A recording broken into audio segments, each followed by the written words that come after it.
எதுக்கு இவன் இந்த வார்த்தையை வந்து எடுக்கிறான் அப்படின்னா கோ ஃப்ரெண்ட்ஸுங்கிறது அந்த கேரக்டர் அசாசின் பண்ணுறதுக்கு தான். சௌந்தர்யாவோட கேரக்டர் இப்படி தான் இருக்குது, ஆண்களோட அவள் வந்து இப்படி தான் பழகுறா அப்படிங்கிறத வந்து இன்டெரக்டாக குடிக்கிறானாமா. அதனால தான் அவன் பேசிகிட்டு இருக்கான். அவனுக்கு செருப்படி கொடுக்க தான் நம்ம இருக்கோம் அப்படிங்கிற மாதிரி. அனைவருக்கும் வணக்கம். திருப்பி விஜய் விஷால் அப்படிங்கிற எச்சக்கலை வந்து சௌந்தர்யா பற்றி தவறாக பேச ஆரம்பிச்சிட்டான். அதுவும் ஒரு கேங்காக சேர்ந்துட்டு சௌந்தர்யா வந்து மார்க் பண்ணி எல்லாம் வந்து பக்கம் சிரிச்சுட்டு இருக்காங்க. இந்த படத்தில் பார்த்தீங்கன்னா தெரியும், நேற்றைக்கு நைட்டு வந்து எல்லாம் உட்காந்து பேசியிருக்கேன். ஆனந்தி அப்படிங்கிற எச்சக்கலையும் வந்து எச்சையாக மாறி அதுவும் வந்து பேசிகிட்டு இருக்கு, சௌந்தர்யா மேலே வன்மத்தை கொட்டிகிட்டு இருக்கு.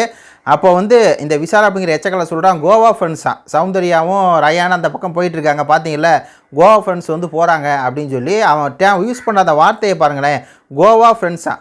சௌந்தர்யாவும் ரயானை பார்க்கும்போது கோவா ஃப்ரெண்ட்ஸ் அப்படின்னு சொல்லி சொல்கிறான். கோவா வந்து எந்த இதுக்கு வந்து ஃபேமஸான இடம் அப்படின்னு சொல்லி தெரியும், அங்கே போய் என்ன பண்ணுவாங்க அப்படின்னு சொல்லி தெரியும், அங்கே போய் ஒரு விஷயமெல்லாம் நடக்கும் இல்லையா, அதெல்லாம் வந்து மறைமுகம் குறிக்கிட்டு ஏதோ சௌந்தர்யா வந்து கோவா ஃப்ரெண்ட்ஸ் மாதிரி நினச்சிக்கிட்டு அவ்வளோ தூரம் ஒரு பெண்ணை பற்றி அசிங்கமாக அனாரியமாக பேசுகிறா. இவனும் தர்சிகா அப்படிங்கிற ஒரு பெண் இருக்குல்ல, அந்த பெண்ணோட வந்து ஒட்டி உராசுறது என்னமோ தெரியல. நேற்றுக்கு நைட்லாம் வந்து ஓவர் ரொமான்ஸில் இவங்க ஈடுபடுறாங்க, படு கேவலமாக வந்து இவங்க பண்ணிருக்காங்க. அவங்க ஒரு ஃப்ரெண்டு மாதிரி தான் இருக்கிறாங்க ரயானும் சௌந்தர்யாவும். ஆனால் இவன் பார்வையில் வந்து அது கோவா ஃப்ரெண்ட் அப்படிங்கிற மாதிரி இருக்குது. ஆனால் இவங்க ரெண்டு பேரும் வந்து பண்ணுறதெல்லாம் பேசுகிறது. தர்சிகா சொல்லுது, எனக்கும் அவனுக்கும் 10 வருஷம் பழக்கம் இருக்குது, விஷாலுக்கு எனக்கு 10 வருஷம் பழக்கம் இருக்குது, ஆனால் நாங்கள் இன்னும் பெருசாக பேசினதில்லை அப்படின்னு சொல்கிறாங்க. உடனே இவன் சொல்கிறான், நீ அவங்க வந்து அவன் ஆளோட இருந்தான், அப்போ நான் பேசினா ஒரு மாதிரி இருக்கும், அதனால தான் பேசலை, ஆனால் இப்போ நாங்கள் 2 பேரும் நல்லா பேசிக்கிறோம், நல்லா பழகிக்கிறோம் அப்படின்னு சொல்லி இவன் வந்து என்ன பண்ணுறான், இவன் காதல் பண்ணுறானா என்ன எலவு பண்ணுறானோ பர்சனலாக வந்து இவன் பேசிகிட்டு இருக்கான் பைத்தியக்கார மாதிரி.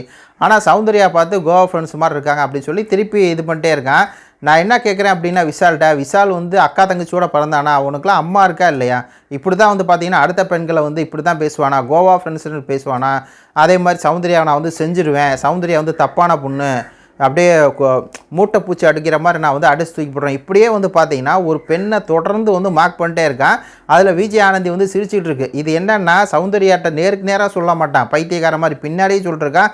கோவா ஃப்ரெண்ட்ஸ்னு கிட்டத்தட்ட 3 தடவை சொல்லிட்டான். ட்விட்டரில் எல்லாம் போஸ்ட் போட வந்து ஆரம்பிச்சிட்டாங்க. இவன் வந்து இன்னும் திருந்தலை, திருப்பி மறுபடியும் சௌந்தர்யா வந்து கேரக்டர் அசாசின் பண்ணுறதுக்கு வேலையை வந்து தொடங்கிட்டான் அப்படின்னு சொல்லி எல்லாம் போட்டிருக்காங்க. அவன் சௌந்தர்யா கேரக்டர் அசாசின் பண்ணுறானா இல்லையோ, நம்ம வந்து பண்ணுறோம் அப்படிங்கிற மாதிரி தான் இருக்குது. எதுக்கு இவன் இந்த வார்த்தையை வந்து எடுக்கிறான் அப்படின்னா கோ ஃப்ரெண்ட்ஸுங்கிறது அந்த கேரக்டர் அசாசின் பண்ணுறதுக்கு தான். சௌந்தர்யாவோட கேரக்டர் இப்படி தான் இருக்குது, ஆண்களோட அவள் வந்து இப்படி தான் பழகுறா அப்படிங்கிறத வந்து இன்டெரக்டாக குடிக்கிறானாமா.